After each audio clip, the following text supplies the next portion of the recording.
Hello guys, very good morning. Welcome back to Muksha channel. మనసులు గుండె చెప్పుడు విత్ ధార. కొత్తగా ఎవరైనా మన ఛానల్ చూస్తున్నట్టయితే please share and subscribe to my channel. అలాగే మన సిరీస్ ఎలా ఉన్నాయో కామెంట్ చేయడం మాత్రం మర్చిపోవద్దు. ఇంకా ఆలస్యం లేకుండా స్టోరీలోకి వెళ్ళిపోదాం. ఇంకా జాను మహేంద్ర గారు ఇద్దరు ఐస్ క్రీమ్ తినేసి కొంచెం సేపు అలాగే షికారు చేసేసి ఇంటికి వెళ్తారు.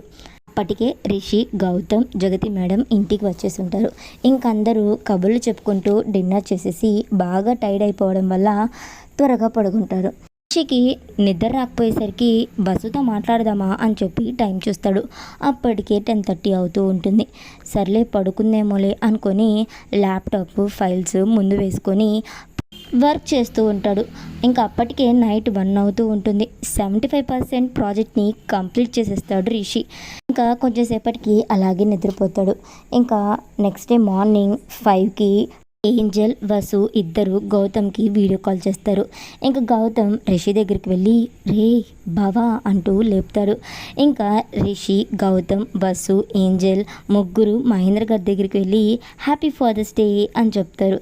థ్యాంక్స్ మా అని అంటారు. ఇంకా ఏంజల్, వసు చక్రం గారి దగ్గరికి, ఆనందరావు గారి దగ్గరికి వెళ్తారు. ఇంకా వాళ్ళని కూడా విష్ చేస్తారు. వాళ్ళు కూడా థ్యాంక్స్ మా అని చెప్తారు. ఇంకా మార్నింగ్ 7 అవుతూ ఉంటుంది. రిషి, గౌతమ్ ఇద్దరు ఫ్రెష్ అయ్యి కిందకి వస్తారు. రిషి, ఏంటి డాడ్ ఇంకా రెడీ అవ్వలేదు, ఆఫీస్కి రావట్లేదా అని అడుగుతారు. మహేంద్ర గారు, ఈరోజు నేను నా కూతురుతో వాళ్ళ స్కూల్లో జరిగే ఫాదర్స్ డే సెలబ్రేషన్స్కి వెళ్తున్నాను, ఈరోజు లీవ్ కావాలి, లీవ్ ఇస్తారా ఎండి గారు అని అడుగుతారు. ఓ ఓకే డాడ్, సీ మామ్ అని చెప్పి వెళ్ళిపోతారు. జగతి మేడం, నేను మీతో పాటు సెలబ్రేషన్స్కి రావచ్చా అని అడుగుతారు. జాను అని చెప్పి గెడ్డం కింద చేయి పెట్టుకొని ఆలోచిస్తూ మహేంద్ర గారిని చూస్తుంది. మహేంద్ర గారు ఓకే అన్నట్టు సరే అని అంటారు. జాను ఓకే అమ్మా అని అంటుంది. ఇంకా జగతి మేడం, జాను, మహేంద్ర గారు ఇంకా ముగ్గురు రెడీ అయ్యి స్కూల్కి స్టార్ట్ అవుతారు. ఇంకో పక్క సతీష్, పుష్ప వాళ్ళ ఊరికి వెళ్తారు.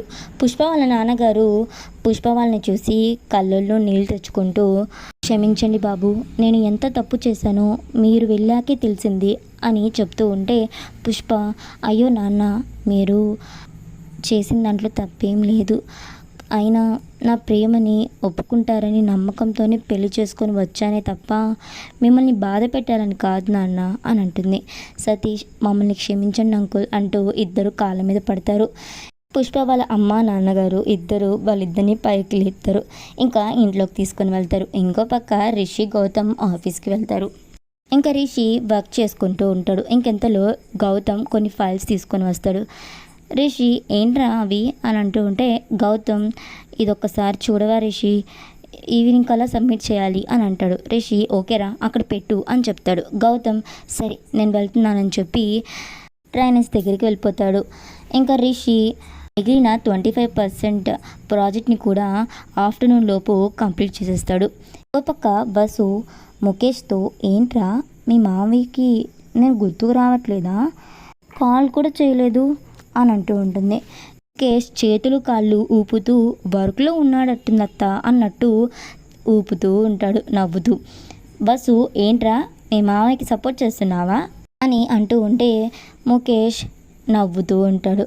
బస్సు, ఏంట్రా నవ్వుతున్నావు ఈడియట్, అయినా మనం ఎందుకు వెయిట్ చేయాలి, మనమే చేద్దాం, వద్దులే వర్క్లో ఉన్నాడేమో, వాయిస్ మెసేజ్ చేద్దాం అని చెప్పి వాయిస్ మెసేజ్ పెడుతుంది. రిషి ఫైల్ చూస్తూ, ఏంటి మేడం గారు వాయిస్ మెసేజ్ పెట్టారు అని స్పీకర్లో పెట్టి వింటాడు. వసు ఉండి, హలో బంగారం, ఏం చేస్తున్నావు, లంచ్ తిన్నావా, సర్లే వర్క్లో ఉన్నట్టున్నావు, లవ్ యూ బాయ్ అని చెప్పి ముద్దులు పెడుతూ ఉంటే ఇంతలో సడన్గా మూర్తి గారు లోపలికి వచ్చి వసు ఫోన్లో ఇస్తున్న హిక్కీస్ చూస్తూ ఉంటుంది. రిషి మూర్తి గారిని చూసి కళ్ళు పెద్దవి చేసి షాక్ అయ్యి చేద్దామని చూస్తూ ఉంటే ఫైల్స్ అన్నీ కింద పడిపోతూ ఉంటాయి. ఇంకా రిషి ఇంకా ఫోన్ ఆఫ్ చేసి, ఏంటి మూర్తి గారు అని అంటారు. మూర్తి గారు, సార్ రోజు ట్రైనర్స్ దగ్గరికి వెళ్దామన్నారు అని అంటూ ఉంటే రిషి, మూర్తి గారు వస్తున్నాను అని అంటారు. ఒక పక్క జాను, మహేంద్ర గారు, జగతి మేడం స్కూల్కి వెళ్తారు కదా. ఇంకా ప్రిన్సిపల్ కొంచెంసేపు తర్వాత వచ్చిన పేరెంట్స్ అందరినీ గ్రీట్ చేస్తూ ఉంటారు. స్టూడెంట్స్కి వాళ్ళ ఫాదర్స్తో కొన్ని గేమ్స్ కండక్ట్ చేస్తారు. జాను, మహేంద్ర గారు గేమ్లో పార్టిసిపేట్ చేస్తూ ఉంటారు. ఫస్ట్ గేమ్ వచ్చేసరికి ట్రెజర్ హంటింగ్ పెడతారు. దాంట్లో జాను మహేంద్ర గారు ఫస్ట్ ప్లేస్లో వస్తారు. సెకండ్ గేమ్ వచ్చేసరికి స్పూన్ గేమ్ పెడతారు. దాంట్లో మహేంద్ర గారు జాను థర్డ్ ప్లేస్లో వస్తారు. ఇంకా లాస్ట్గా ఫాదర్స్ గురించి స్పీచ్ ఇవ్వమంటారు. పిల్లలు వాళ్ళ ఫాదర్స్ గురించి చాలా చక్కగా స్పీచ్ ఇస్తారు. ఇంకా లాస్ట్గా జాను స్పీచ్ కంప్లీట్ చేస్తూ లవ్ యూ నాన్న, హ్యాపీ ఫాదర్స్ డే అని అంటుంది. జాను మాటలకి నిన్ను ఎవరైతే ఎగతాళి చేశారో వాళ్ళే ఈరోజు చాలా గట్టిగా క్లాప్స్ కొడుతూ ఉంటారు నాన్ స్టాప్గా. కొంచెంసేపు తర్వాత ప్రైజ్ డిస్ట్రిబ్యూషన్ చేస్తారు. జానుకి 2 ప్రైజెస్ వస్తాయి. జాను నవ్వుతూ మహేంద్ర గారిని వాళ్ళ ఫ్రెండ్స్కి పరిచయం చేస్తుంది.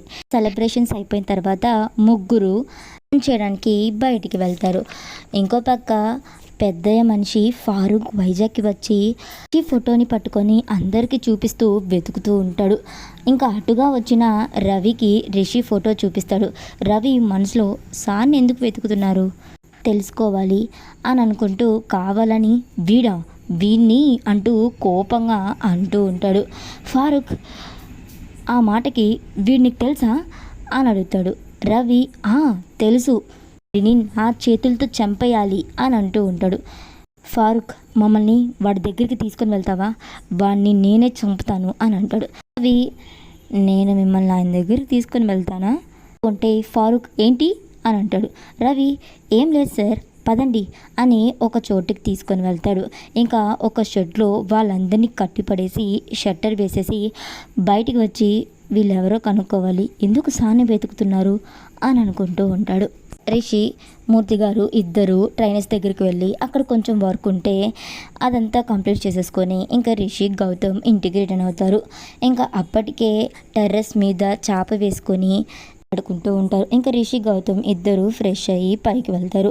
జాను గౌతమ్ గొడవ పడుతూ అల్లరి చేస్తూ ఉంటే మహేంద్ర గారు జగతి మేడం వాళ్ళిద్దరిని చూసి నవ్వుకుంటూ ఉంటారు. రిషి జగతి మేడం వాళ్ళు పడుకొని ఉంటాడు. బస్సు హ్యాపీ ఫ్రెండ్షిప్ డే డాడా, నీకు నీ బేబీ చెప్తుంది అని అంటూ టెక్స్ట్ చేస్తుంది. రిషి నవ్వుతూ థ్యాంక్ యూ బేబీస్ అని అంటాడు. వసు షై ఎమోజీ పెడుతుంది. రిషి స్మైల్ ఎమోజీ పెడతాడు. జగతి మేడం రిషిని చూసి నవ్వుకుంటూ ఉంటాడు. ఇంతలో రిషికి ప్రాజెక్ట్ మేనేజర్ కాల్ చేస్తారు. ఇంకా రిషి కాల్ లిఫ్ట్ చేసి చెప్పండి అని అంటూ ఉంటే ప్రాజెక్ట్ మేనేజర్ వావ్ రిషి, ఇంత త్వరగా మీరు ప్రాజెక్ట్ కంప్లీట్ చేస్తారనుకోలేదు అని అంటూ మాట్లాడుతూ ఉంటాడు. రిషి కూడా కొంచెంసేపు అలాగే మాట్లాడేసి కాల్ కట్ చేసి జగతి మేడం దగ్గరికి వచ్చి కూర్చుంటాడు. జగతి మేడం ఏంటి నాన్న అప్పుడే ప్రాజెక్ట్ని ఫార్వర్డ్ చేసేసావా అని అంటూ ఉంటే గౌతమ్ ఎప్పుడో అత్త అని అంటారు. జగతి మేడం రిషి చెవిని మెలేసి నైట్ అంతా నిద్రపోలేదు కదా, వాళ్ళు టైం ఇచ్చారు కదా, ఎందుకు అంత స్ట్రెస్ తీసుకొని ఫాస్ట్గా కంప్లీట్ చేసావు, హెల్త్ని నెగ్లెక్ట్ చేస్తున్నావు రిషి, చూడు ఐస్ ఎంత పీక్కుపోయాయో అని అంటూ ఉంటే గౌతమ్ అంటే కొందరిని చూడాలనిపించి కొందరి కోసం రేపు హైదరాబాద్కి వెళ్తున్నాడత్త అని అంటూ రిషిని చూస్తూ ఉంటాడు. రిషి కళ్ళతోని రే నీకుందిరా అన్నట్టు చూస్తూ ఉంటాడు. గౌతమ్ ఏం లేదత్త, బాయ్ బాయ్ మామయ్య, బాయ్ జాను, బాయ్ రా, నాకు నిద్ర వస్తుంది అంటూ రిషిని చూస్తూ వెళ్ళిపోతాడు. రిషి రే ఆగురా, నీకుంది నా చేతిలో, గౌతమ్ ఆగు అంటూ గౌతమ్ వెనక పడతారు రిషి. ఇంకా అందరూ నవ్వుకుంటూ ఉంటారు. ఇంకో పక్క రిషి చేసిన ఎమోజీస్కి సిగ్గుపడుతూ నవ్వుతూ ఉంటే సుజాత గారు వసుకి అన్నం తినిపిస్తూ ఎందుకే అలా నవ్వుతున్నావు అని అంటూ ఉంటారు. వసు ఏం లేదమ్మా అని అంటూ ఉంటుంది. సుజాత గారు సర్లే అని చెప్పి వసుకి దిష్టి తీసేసి సర్లే నేను వెళ్తున్నా నువ్వు పడుకో అని చెప్పి వెళ్ళిపోతారు. ఇంకా వసు నిద్రపోతుంది. ఇంకో పక్క రిషి వసు ఫోటో చూస్తూ ఉంటే జగతి మేడం లోపలికి వస్తారు. ఇంకా రిషి రామా అని అంటూ ఉంటే జగతి మేడం ఎప్పుడు వెళ్తున్నావు రిషి హైదరాబాద్కి, మార్నింగా అని అంటూ ఉంటే రిషి ఎర్లీ మార్నింగే స్టార్ట్ అవుతానమ్మా అంటారు. ఇంకా జగతి మేడం ఉండి సరే నాన్న లేట్ అయింది ఇప్పటికే, త్వరగా పనుకో, ఇప్పటికే చాలా లేట్ అయిపోయింది, సరే నేను వెళ్తున్నాను, రేపు మార్నింగ్ వెళ్ళేటప్పుడు ఒకసారి లేపు అని అంటారు. రిషి ఓకేమా అని చెప్పి పడుకుంటాడు. ఇంకా నెక్స్ట్ డే మార్నింగ్ ఎర్లీ మార్నింగే రిషి త్వరగా ఫ్రెష్ అయిపోయి జగతి మేడం లేపుతాడు. ఇంకా జగతి మేడం రిషికి ముందుకు వస్తారు. ఇంకా రిషి హైదరాబాద్కి స్టార్ట్ అవుతాడు. ఇంకో పక్క సౌందర్య గారికి ఆనందరావు గారికి అర్జెంట్ మీటింగ్ ఉండడం వల్ల ఇద్దరు ఆఫీస్కి వెళ్ళిపోతారు. ఇంకో పక్క వసు ఏంజల్ ఇద్దరు లేట్గా లేచి ఫ్రెష్ అయ్యి కిందకు వస్తారు.